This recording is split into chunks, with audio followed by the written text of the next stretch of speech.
Tears of the Kingdom has the potential to be a much darker game than Breath of the Wild. Nintendo has sprinkled clues in the trailers they've released, as well as having good form for following up the Legend of Zelda entries with dark sequels. Well, today I'm going to check out the clues for Tears of the Kingdom being much darker than Breath of the Wild. Well, if you're new around here or find this useful, don't forget to hit that subscribe button down below for all the latest Zelda content and turn on notifications by hitting that bell. And before we get into it today, let me know what you think. Do you think Tears of the Kingdom is going to be much darker than Breath of the Wild? And let me know in the comments what you want to see from that story. Well, the main plot for The Legend of Zelda Tears of the Kingdom is still under lock and key at Nintendo, but through the trailers we can glean a few small details related to the follow-up to the next mainline Zelda game. So while the subtitle Breath of the Wild hinted at freedom, exploration and the open world version of Hyrule, Tears of the Kingdom hints at something darker, something more sinister, reasons to be fearful, and there's potential for sadness too. In Tears of the Kingdom, Link will most likely take to the skies, explore those sky islands, as well as battling on the ground in Hyrule. With Link's new right-hand abilities, he can airlift into the sky, plus we've also seen him travel through concrete, and also skydiving from the islands themselves, landing on a glider and travelling high above Hyrule in the clouds. Well, the trailers also tell a story of malice flooding out from the corpse under Hyrule Castle, appearing to cover Hyrule much more than before. Will Calamity Ganon return, or will Ganondorf himself return to claim the crown as the King of Thieves? Well, it certainly looks like Link is going to have a lot on his plate, but will the sequel to Breath of the Wild be much darker than the original? Well, let's have a look. Well, Breath of the Wild is a fantastic example of open world exploration. So Link is woken up after a long sleep, only to find that much of Hyrule is in ruin. So early on in the game we receive the tools to play with the physics in the world and make the most of our open world adventures. Link's paraglider was an absolute revelation, plus also Link's ability to climb nearly any surface, is the pure essence of an open world adventure. Breath of the Wild's title gave hints at what the game would be, with players making their own adventure.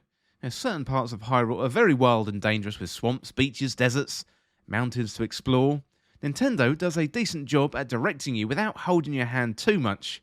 It's mainly down to player experimentation to figure out the tools to help Link solve puzzles and progress through Hyrule.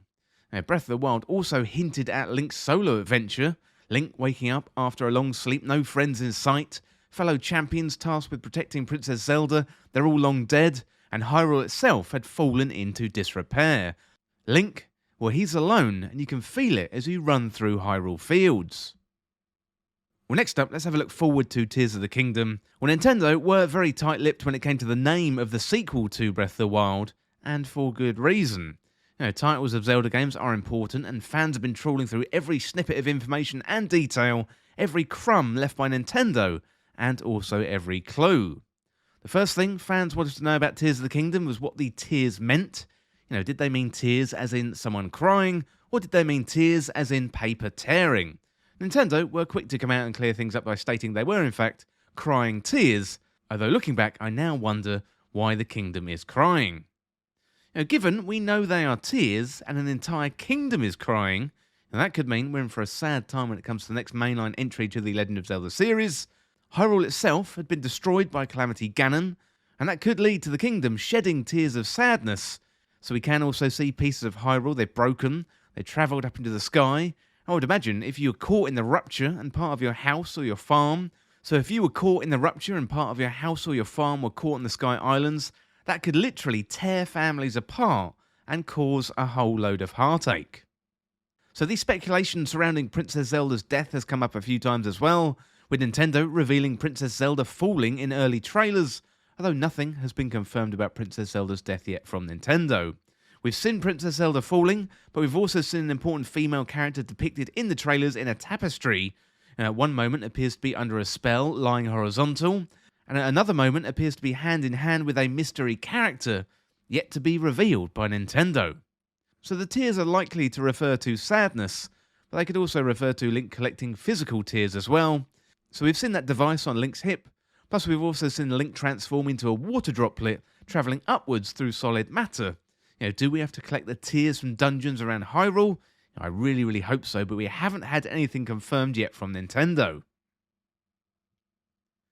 Well, next up, let's have a look at this possibility that this could be a darker sequel. So there's been a few high-profile dark sequels or follow-up games in the Legend of Zelda series. The one that immediately jumps to mind is Majora's Mask, the follow-up to Ocarina of Time on the N64. We've also got Twilight Princess, and while this isn't a sequel, the gritty, realistic art style felt like a reaction to Wind Waker's cartoony, bright colours. IG Aonuma had discussed Tears of the Kingdom, saying it's not necessarily going to be related to Majora's Mask or inspired by it, but that it would be darker than Breath of the Wild. So that's really interesting stuff. Breath of the Wild may not immediately seem dark in nature, especially when compared to Majora's Mask or Twilight Princess. However, if you scratch under the surface, there is darkness and mystery to be found.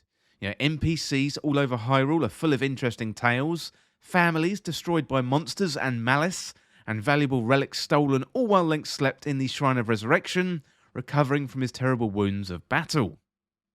So there's a particularly dark story related to one of the Sheikah gatekeepers, named Durian.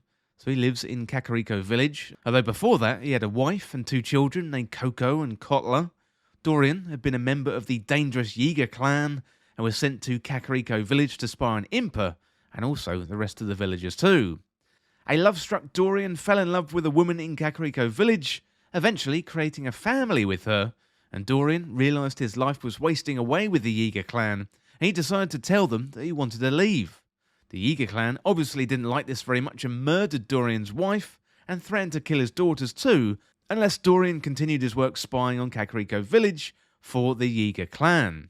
So Durian had to continue his spying, and once again they upped the stakes by threatening to kill Impa and Paya. Link manages to intervene in the stolen heirloom shrine quest, setting Durian free of the Yiga clan's clutches. Durian begs Link not to tell the Sheikah tribe, and also to protect his children from that murderous clan. Well, this story just goes to show there are dark elements at work in Breath of the Wild, and we're no doubt going to see more in Tears of the Kingdom. This tale of murder from the Yiga clan and Durian reminds us that dark forces are at work here when a kingdom can collapse. And if malice is rife once again, and Hyrule falls into more disrepair, then communities will also fall with it. And particularly bad things can happen to the kind folk who inhabit Hyrule. So with the destruction of Calamity Ganon, all the monsters that followed him now have no leader, and they're likely going to go on a rampage causing death and destruction wherever they go. And given we're in a sequel to Breath of the Wild, there's likely to be a bigger threat, perhaps even bigger than Calamity Ganon himself. But what or who is that threat going to be? So with the dark theme, Nintendo do have an opportunity to build on a few concepts from Breath of the Wild. Guardians were exciting enemies to encounter out there in the open world, although Nintendo did feature early concept art from Breath of the Wild indicating large Dark Souls enemies out there.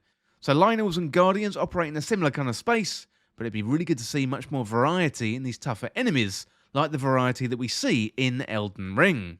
So it'd be really good from a gameplay perspective, but it could also be really good from a story and lore perspective too, with hideous new world bosses introduced in Tears of the Kingdom. Malice-infused enemies could be introduced in Tears of the Kingdom as well, given we've seen an abundance of malice pouring from under Hyrule Castle. In Hyrule Warriors Age of Calamity, we were introduced to malice versions of the champions, plus we also saw a malice Link, similar to Dark Link that we've seen in other Zelda games, like the final boss in Zelda 2 The Adventure of Link, or in Ocarina of Time. Given that we see loads of malice, infusing enemies with this dark power could lead to a really interesting story in The Legend of Zelda Tears of the Kingdom. Well, there's plenty of evidence to suggest that Tears of the Kingdom is going to be much darker than Breath of the Wild, whether it's Princess Zelda dying or fighting malice-infused enemies, or battling back Ganondorf's corpse and a potential army of the undead. There's certainly a lot to be excited about when it comes to The Legend of Zelda Tears of the Kingdom. Well, let me know in the comments what you think about the potential for this to be a darker sequel. And that is it for this look at Tears of the Kingdom potentially being darker than Breath of the Wild. And as always, thank you so much for watching or listening. For more Legend of Zelda content like this, hit that subscribe button down below and subscribe to Triforce Times. Or you can check me out on Twitter at Triforce Times. Well, if you enjoyed this video, found it useful, liking and sharing the video would really help me out. Otherwise, check out the videos on the channel. Well, thanks again, and I'll see you soon.